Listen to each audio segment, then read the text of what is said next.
In today's video, we're going to talk about what is a probate asset and why it matters. My name is Gregory Singleton. I'm an estate planning and probate attorney in Minneapolis, Minnesota. I work for Signature Law, which is an estate planning and probate law firm that serves the Twin Cities and Greater Minnesota alike. Just as a reminder, if you like today's video, please feel free to hit that like and subscribe button. It really helps support the channel. Also, today's video is not legal advice. It is for educational purposes only, and we're primarily going to talk about Minnesota law. So if you live in another state, make sure to talk to an attorney that is licensed in that state to help you out. So why do we care about what is a probate asset and what is not a probate asset? Well, basically, probate asset are those assets that go through probate. If an asset is a non-probate asset, it doesn't go through the probate process. This has a lot of implications. But let's start with figuring out what probate assets are. Now, your entire estate includes the entire kit and caboodle. That's going to be retirement accounts, pensions, life insurance, bank accounts, savings accounts, investment accounts, real estate, vehicles, personal property, money owed to you at the time of your death. I think that's about it, but it's everything. Your probate assets are a subset of that entire amount. Certain things are not probate assets. Probate assets are those that go through the probate process. I think the way to look at it best is to see what is not a probate asset, and then we can figure out what the probate assets are from there. So let's start with retirement accounts. Now, these have, and pensions, these will have beneficiary designations.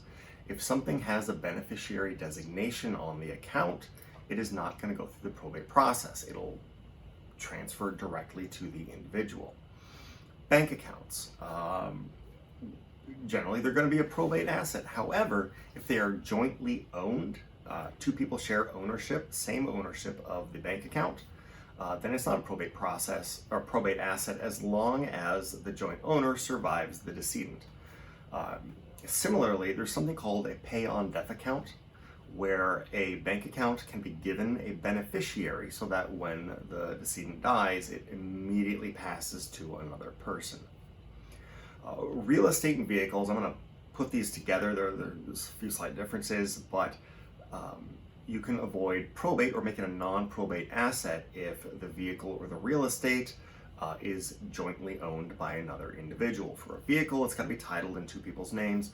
For real estate, it has to be an actual joint ownership. It's not tenancy in common. In tenancy in common, each individual has an ownership interest that is separate from the other person. Like if there's two people, they'll each have a 50% interest. When one of those people dies, their interest is a probatable asset. If it's a true joint ownership, then two people have the same ownership in the property. If it's a joint ownership, it's not a probate asset. The second thing you can do with both vehicles and real estate in Minnesota is use what's called a transfer on death deed. This is to retitle or re-register the property or the vehicle in a special deed or document that says as soon as the person dies, the property immediately transfers to a beneficiary. Since there's a beneficiary tied to the asset, it doesn't go through probate. Life insurance. If there is a designated beneficiary that survives the decedent, then it won't be a probate asset. If it's life insurance where there is no beneficiary and the insurance pays into the estate, then that money does become a probate asset. So what's left? Basically, that's going to leave just a few things. Retirement and investment accounts and life insurance accounts with no beneficiary. It's going to leave real estate where the decedent had a wholly owned interest in ownership of the real estate or vehicle. Bank accounts with no joint ownership and no beneficiary designation. And by the way, for bank accounts, I'm not saying a co-signer on the account. I'm saying a joint owner on the account. They're two very different things. Personal property, that's going to be a probate asset, and money owed to you at the time of your death, that'll be a probate asset. So why do we care what is a probate asset or not? Well, it comes down to probate avoidance. Are there ways to avoid probate? Absolutely. You can have beneficiary designations on things, you can have joint ownership on things, or you can change the owner completely by giving it to someone else or putting it into a trust. If you are able to avoid probate through one of these strategies, you can reduce the cost of probate or eliminate probate altogether. We're going to talk about some of these probate avoidance strategies in other videos, but today just know that they exist.